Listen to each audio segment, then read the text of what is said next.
أهلا بكم مجددا. صمم مخترع جزائري جهازا خاصا للحد من أضرار حوادث المرور. الجهاز يثبت تحت كراسي السيارات والشاحنات والقطارات، ويتمثل هذا الإنجاز في مزلقة توضع تحت لولب السكة لمقبض من الحديد الخفيف أو الصلب المقاوم من الكربون. يعمل هذا الجهاز ميكانيكيا أو كهرو-تقنيا في أثناء الصدمات الأمامية أو الجانبية التي تتعرض لها المركبة، حيث تتحرك كراسي السيارة إلى الخلف أو إلى الجوانب. ونلفت عناية مشاهدينا ومتابعينا طبعا عبر أثير MBC FM أن برنامج MBC في أسبوع خصص جائزة مالية قدرها 20,000 درهم شهريا للمبتكرين والمخترعين، علما أن الجائزة، طيب استنوا علي الحين بتعرفون التفاصيل، الجائزة 15,000 درهم للمبتكر أو المخترع، و5,000 للمراسل اللي يعمل التقرير.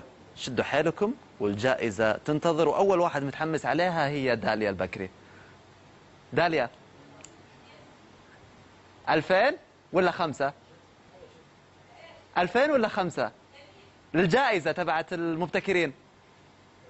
طالعة هي كادر. ايه.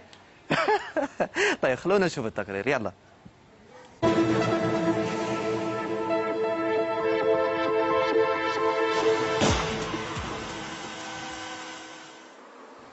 ليبمان جهاز أمان يثبت تحت كرسي السيارة أو الشاحنة، يحتوي على مزلقتين حركتهما متوازية، فعندما يتلقى المقبض الصدمة يحرك المزلقتين إلى الوراء ويقرع مقفل الباب الخلفي الذي ينفتح بأمن.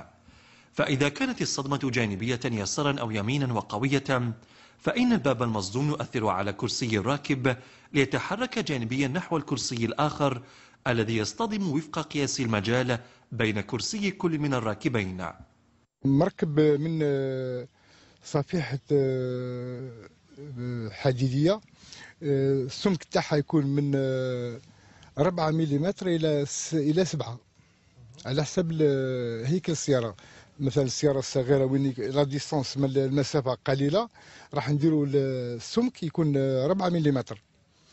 وين تكون المسافة شوية كبيرة وين احنا نزيدوا في السمك تاع الصفيحة.